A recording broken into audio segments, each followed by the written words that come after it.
What's up, people? Punch here. So I want to talk about the martial arts and dojo additions to the game Dead Grid. These were actually the major things that were added with major update number 10 that came out, I think, yesterday.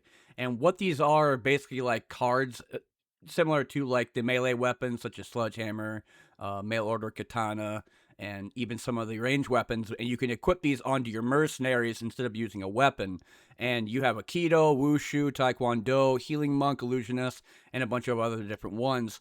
So when it comes down to the whole like aspect of equipping these things, as stated before, all you have to do is take out one of your weapons and putting it on there. You could also upgrade them if you have a bunch of different ones. So like how the upgrade system works in Dead Grid is that you can go and have two of the same color and that you can upgrade it to a higher tier. So if you have purple, you have orange. If you have green, you have blue. If you have blue, you have purple, so on and so forth. And you can do this with the martial arts stuff as well. When you go to the dojo, they have these different types of like combos, and there's four different ones. You have hit, which is getting hit, parry, dodge, and block. And while you're in combat being attacked by zombies, they're going to like do a combo thing to where you get cards inside your normal like um I guess if you want to call it support bar that will give you a card specifically for that type of action. So if you have like parry, or you have parry block, or parry dodge, or if you have like hit dodge, then one of these will pop up. You have Iron Palm, Mortal Blow, Martial Endurance, and Deadly Force. And these will get upgraded more and more and more the more points you get, or dojo points you get when you're in combat. And you can upgrade from level 1 to level 5, which I maxed out immediately because I had the resource points to do it. But I'll show you here in a couple of seconds as to how this is going to play out when you're in combat. They had a couple other things as well, but when it comes down to the actual martial arts abilities, they have in the patch notes itself, a new melee weapon type has been added to the game called martial arts. Martial art weapons are not item held in hand. Instead, they change the fighting style of your mercs and behave similar to gadgets but equipped into the melee weapon slot. Martial arts cards have no durability and cannot break in combat, similar to what it was with the shield and some of the other weapons. As you've seen, when it goes all green, it means it was a completed combo, and then you're going to get one of those cards that pop up, which is called Deadly Force. And when you get Deadly Force, it increases critical hit damage of blunt and sharp weapons by 2%, current 6%, get a random martial arts weapon at the end of this mission, and 5% chance for a second martial arts weapon reward. So they will pop up when you get the complete combo. If you don't get a complete combo, then it'll just go right back to normal and like a cooldown, and then you'll just keep going. And this will be for each individual mercenary. The other thing that was put inside Dead Grid was a gadget called Sniper Kit, and this is for Jack. A new gadget to give Jack additional shots on a mission. Train support sniper, damage scales from the highest damaging ranged weapon equipped on any merc and squad. Flamethrowers are ignored. And then it says 43 damage from Mother Trucker, 97% chance to hit, 21% chance to crit, 30% noise from shot, and 17 shots plus 8 from the gadget. And it says complete assignments for Jack to increase the number, 10% damage upgrade, 2% chance to hit, 1% chance to crit. Another thing that was added inside Dead Grid was that they decided to change the different color portions in this game. So when it comes down to the numbers, there is normally green, and then there was red for like critical type of health. Now there's green, yellow for moderate amount of damage, and then red when you get closer. When it says in the colorized hit points, 85% plus is green. Anything that's 84% and lower is yellow, and then 34% and under is red. So when you kind of get closer to the health pools, that's what's going to show now rather than just normal green and red colors. They have a new enemy status called Roadkill. A new enemy status spawns on enemies with very low remaining hit points. The threshold depends on the total hit points of the enemy. Bonus experience granted to the merc landing a killing blow against these enemies. And then a new enemy status called Leaking. This is similar to Bleeding, where hit points are lost at the end of the turn but used for undead. Critical hits from firearms punctured the flesh of undead, causing them to start leaking. The chance to cause this status effect varies from different firearm. And then last but not least, they have Blast Proof. Enemies take negative 85% damage from explosions, randomly applied to non-boss enemies. Two bosses are scripted to always spawn with the status Estelle and Subject 0. So Those are the only two. Nobody else that's a big boss will have that. Another gadget called Mission Logbook completely revamped the old gadget previously tied to reputation. Chance to grant bonus intel points for completing missions. The chance is increased with quality, color upgrades of the gadget.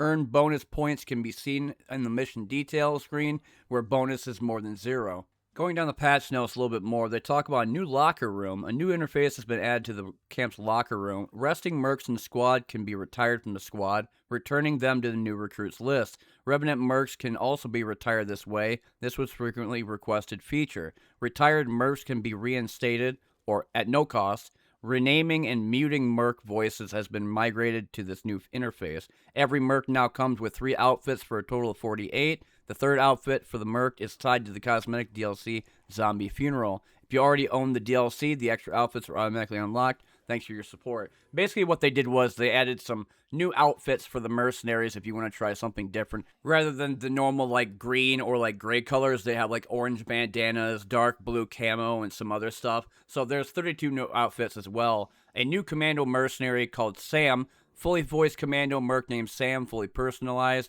Sam can be chosen during the new game setup or randomly recruited by Ramon. There are now 16 playable mercs in the game, including 3 revenants. They also added a new trader called Bree, which used to be the person that would go and steal stuff for you or steal from you. You could also buy all the stuff from her, like all the exotic or legendary weapons, and maybe even some decent purples and blues.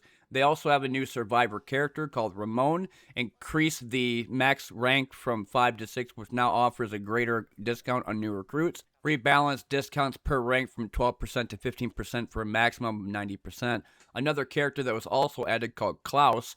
Klaus' ability to lead away unaware enemies no longer triggers on hordes. Note, the 5 horde missions are designed to be single encounter, where unaware enemies play a bigger role of noise management. Removing half of the unaware threat made Klaus too powerful at these locations. Then, of course, they talk about the colorized hit points. A new weapon was added called machine guns. Shots from machine guns can now have a 50% to select a random target.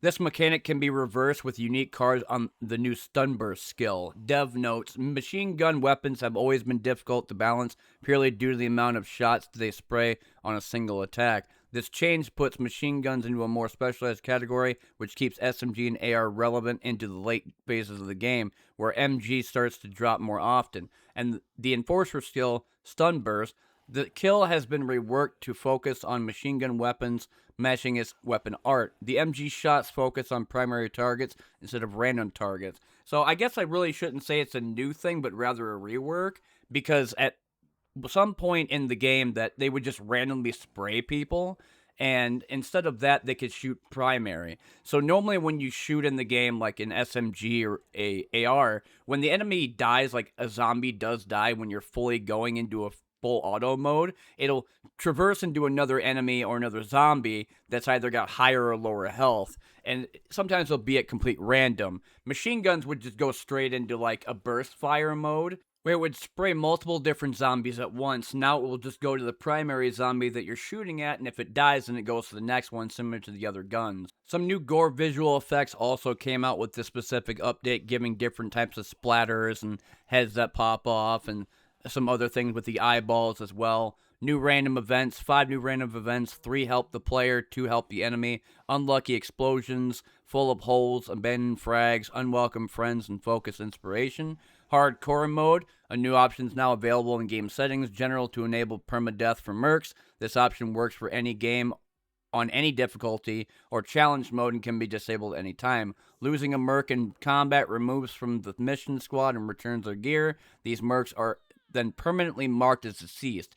Deceased mercs cannot be added to the mission squad or trained. Deceased mercs can be removed from the camp roster using the new locker interface. Dev note, the game was never designed to be a roguelike experience with hardcore elements, so this mode does not prevent you from using the save system to reload previous saves and replay the missions again. And this was a conversation I actually had with Adam Void during the dev stream that we were talking about the update. There were some people in his Discord that was basically asking for a checkpoint system, and he didn't want to do that because, 1, it would ruin the game for him.